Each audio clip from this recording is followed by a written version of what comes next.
Alright operators, Season 2 is live, and Guoyapos port has opened its doors. Have you experienced the wonders of the port for yourself yet? I've prepared a handy strategy guide for you, in case you haven't. We'll go through the city's structure, the distribution of supplies, extraction route selection, and more. Strap yourself in.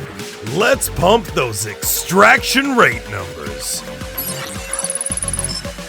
Spawn points can be found just about everywhere in the port, as there are a total of 16. We've divided them into 5 zones: A, B, C, D, and E. Zone A on the western side of the map has the most spawn points at 6. If you spawn near the cafeteria, you'll be able to loot it before the others. Similarly, spawning at the construction site allows you to rush upstairs and get into position.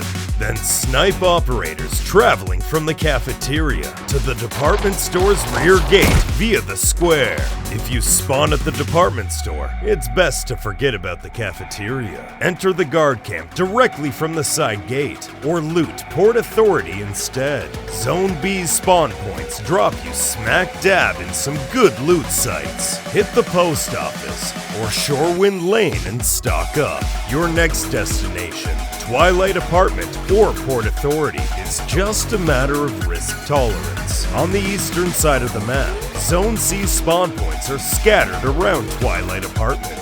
Clashes are likely to break out once the raid starts, but Twilight Apartment has plenty of supplies, so it's always worth the risk. Once you're done looting there, it's time to find a chance to extract. In Zone D on the eastern side of the map, your first target should be Port Authority's East Gate. There's a high chance of a firefight breaking out on these streets. If you're not confident in your gear, consider going around via the back streets. Finally, we have Zone E. There aren't many options on this part of Seaside Avenue. Just go straight for Port Authority. Once you're done there, all that's left to consider is how to extract safely. The most important resource site in the map is Port Authority, followed by Twilight Apartment and the cafeteria. Let's take a look at Port Authority first. The Port Authority in the southern part of the map is the most important resource site in the port. It's full of loot. There's an armory in the northwest corner of the first floor, and partially modded AKMs and other weapons might appear on its walls. A locked room lies on the northeast of the second floor, and inside it are weapon cases, a safe, and other containers. There's a safe on the left side of the third floor, and a locked storage room at the end of the corridor. Within it, you'll find an electronic safe, and if you're lucky, there will be some resources waiting for you on the table. Located on the northeastern side of the map, Twilight Apartment is another hot resource site. You'll find a lot of supplies on its 3 floors. In room B301 on the 3rd floor, there's a safe out in the open just waiting for you to loot. But B302 next door requires a key. Resources like drawers, winter coats, and a safe are waiting for you. Tip: room C202 requires a key, but the lock feels a little loose sometimes. Keep your eye out for it. The cafeteria is an important resource site on the western side of the map. You'll find suitcases, med cases, toolboxes, and other containers on the first floor. Weapon cases and a safe hidden under a table are on the second floor. In addition, there's a locked room if you go further into the second floor. Inside, you'll find an electronic safe and a weapon case waiting.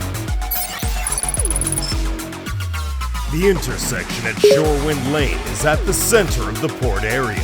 The underground sewer here is the only fixed extraction point on the map.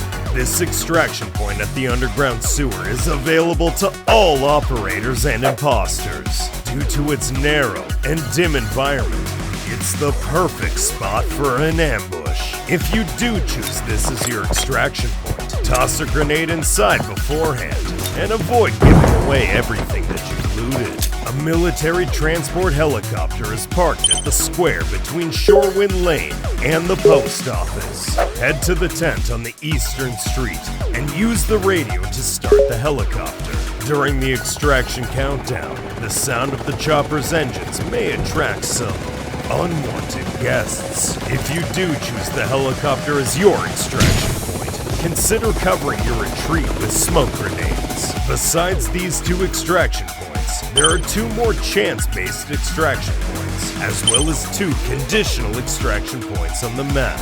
The Western Outpost extraction point near the cafeteria and the extraction point at Tulip Street East have a 50% chance of being active. The extraction point north of the post office and the extraction point at the Administration West in the south require delivering 2 dog tags and holding your ground for 10 seconds to extract. If you just got out of the Beer Place at Port Authority and you don't want to take the risk of the underground sewer or helicopter, then delivering 2 dog tags to extract is your best choice. Hopefully this little intro has given you a clearer picture of the spawn points, resource sites, and extraction points in the port.